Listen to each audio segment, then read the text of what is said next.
नमस्कार, आप देख रहे हैं सबसे तेज न्यूज़ और यूपी के मऊ जनपद में मौजूद हैं।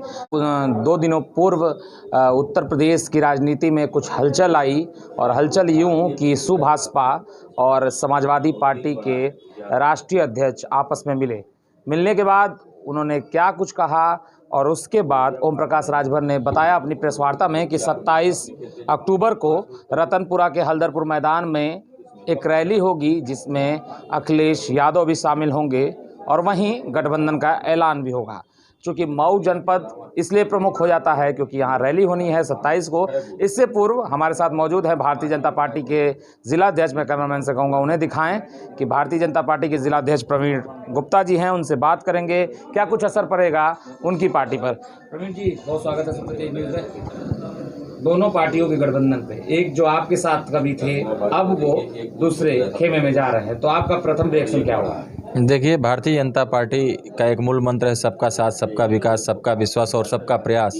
हम उस मूल मंत्र पे जनता के बीच में काम कर रहे हैं और सरकार की योजनाओं को ले जाने का धरातल पे काम कर रहे हैं। जो अभी 4.5 साल की सरकार में उत्तर प्रदेश के अंदर जो काम हुए हैं, आप विश्वास करिए, उत्तर प्रदेश के इतिहास में पहली बार ऐसा हुआ है कि पीछे बहुत सारी सरकारें चली हैं।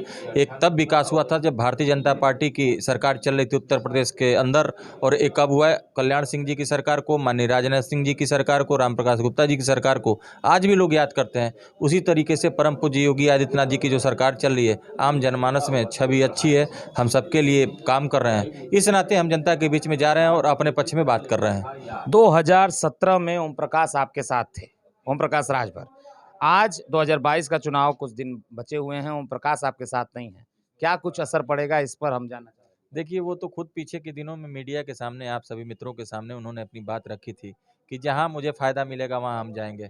और किस प्रकार का फ़ायदा ढूंढते हैं ये आप भी जानते हैं, आम जनमानस भी जानती है। ये तो मौका परस्ती है, आज हमारे साथ कल उनके साथ। लेकिन एक बात ज़रूर कहना चाहूँगा कि वो राजनीति में अपनी पार्टी बना करके बहुत लंबे समय से समाज के बीच में काम कर रहे थे।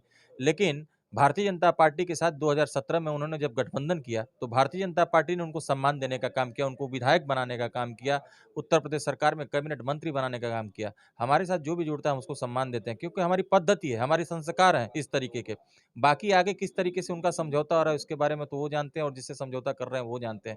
पीछे की सरकार उनकी भी चली है, पीछे कई बार सरकार में रहे हैं। कितना डेवलपमेंट का काम हुआ तब और अब। ये जो गठबंधन की सरकार इनकी आपस की, ये कैसे चलने वाली, आने वाले समय में चुनाव बताएगा आपको। ओम प्रकाश राजभर का कहना था कि उचित सम्मान नहीं मिल रहा है। उनका कहना था कि वो बीजेपी के साथ आए तो यूपी में बीजेपी की सरकार बनी। ऐसे में ओम प्रकाश जब साथ नहीं रहेंगे तो बीजेपी को क्या कुछ नुकसान होगा, उसकी भरपाई बीजेपी कैसे करेगी? देखिए, किसी भी व्यक्ति को, मुझे लगता है जो सामाजिक राजनीतिक दल का व्यक्ति हो और कहीं काम कर रहा हो समाज के बीच में, तो उसको भ्रम नहीं पालना चाहिए। मैंने आपको पीछे अभी बताया है कि सम्मान की जहाँ तक बात है, भारतीय जनता पार्टी के साथ जब उनका अलायंस हुआ तो भारतीय जनता पार्टी ने विधायक बनाने का काम किया और उत्तर प्रदेश सरकार में कैबिनेट मंत्री बनाने का काम किया। उनके दल के जो लोग विधायक बने, भारतीय जनता पार्टी के जो संस्कार हैं उसके नाते बने, भारतीय जनता पार्टी के विकास के नाते बने। बाकी कोई ऐसा कुछ अलग से नहीं उनके पास कि उनको सम्मान की जो डिमांड है कुछ अलग से पूरी की जा सकती है। कितना सम्मान मिलेगा उनको जिस दल के साथ अलायंस है, आप भी जानते हैं, पूरा उत्तर प्रदेश जानता है कि किस तरीके का सम्मान मिलने वाला है। मऊ इसलिए अहम हो जाता है क्योंकि मऊ में 27 को इस गठबंधन का ऐलान हो सकता है संभवतः, जैसा कि ओम प्रकाश राजभर का कहना है।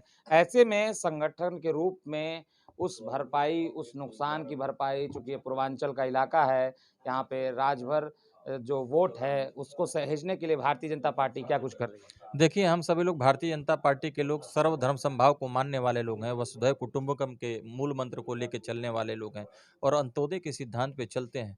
हम जाति और धर्म की राजनीति नहीं करते। हमने बार-बार कहा कि हम सबका साथ, सबका विकास, सबका विश्वास, सबका प्रयास के मूल सिद्धांत पे हम सभी काम कर रहे हैं। जाति धर्म की राजनीति वो लोग करते होंगे क्योंकि उनकी राजनीति की दुकान पिछले कई वर्षों से बंद है।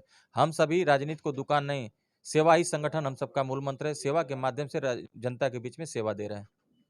तो ये थे प्रवीण गुप्ता, जो सीधे सीधे कुछ कहने से बच रहे हैं। इन्होंने कहा कि सबका साथ, सबका विकास, सबका प्रयास के साथ, मूल मंत्र के साथ चुनाव में जाएंगे। मैदान में क्या कुछ देखने को मिलेगा, इसके लिए बने रहे सबसे तेज न्यूज़ के साथ।